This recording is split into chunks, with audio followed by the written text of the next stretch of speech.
America ಮಧ್ಯೆ ಮತ್ತೆ ಯುದ್ಧಕಾರ್ಮೋಡ ಕವಿದಿದೆ. ಈ ಮಧ್ಯೆ ಬೆಳ್ಳಂಬೆಳಗ್ಗೆ ದೇಶದ ಜನರಿಗೆ ದೊಡ್ಡ ಶಾಕ್ ಎದುರಾಗಿದೆ. ಮಂಗಳವಾರ ತೈಲ ಕಂಪನಿಗಳು ಪೆಟ್ರೋಲ್ ಡೀಸೆಲ್ ಬೆಲೆಯನ್ನ ಪ್ರತಿ ಲೀಟರ್ಗೆ ಸುಮಾರು 90 ಪೈಸೆ ಹೆಚ್ಚಿಸಿವೆ. ಇದು ಒಂದು ವಾರದೊಳಗೆ ಎರಡನೇ ಬಾರಿ ಏರಿಕೆಯಾಗಿದೆ. ಮೇ 15ರ ಶುಕ್ರವಾರ ಪ್ರತಿ ಲೀಟರ್ಗೆ ಏಕಾಏಕಿ ₹3 ಹೆಚ್ಚಳ ಮಾಡಲಾಗಿತ್ತು. ಇದಾದ 3 ದಿನಗಳಲ್ಲಿ ಮತ್ತೆ ಪೆಟ್ರೋಲ್ ದರ ಏರಿಕೆ ಮಾಡಲಾಗಿದೆ.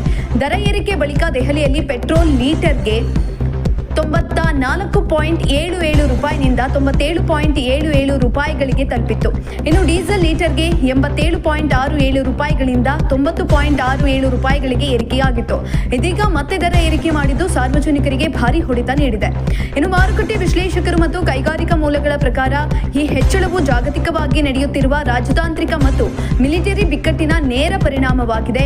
ಯುಎಸ್ ಮತ್ತು ಇರಾನ್ ನಡುವೆ ಉದ್ವಿಗ್ನತೆ ಹೆಚ್ಚಿದಂತೆ ಹಾರ್ಮುಜ್ ಜಲಸಂಧಿ ಮಾರ್ಗದಲ್ಲಿ ಪೂರೈಕೆಯಲ್ಲಿ ಅಡಚಣೆ ಉಂಟಾಗಿದೆ. ಹೀಗಾಗಿ ಕಚ್ಚಾ ತೈಲ ಪ್ರತಿ ಬ್ಯಾರೆಲ್ಗೆ $100ಗಿಂತಲೂ ಹೆಚ್ಚಾಗಿದೆ ಅಂತ ಹೇಳಲಾಗಿದೆ.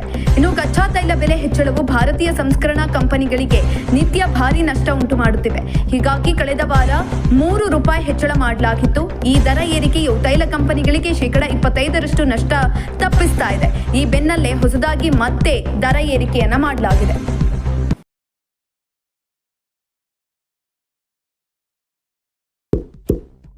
ಇಂತಹ ಇನ್ನಷ್ಟು ವಿಡಿಯೋಗಳಿಗಾಗಿ ಲೈಕ್ ಮಾಡಿ, ಫಾಲೋ ಮಾಡಿ, ಶೇರ್ ಮಾಡಿ.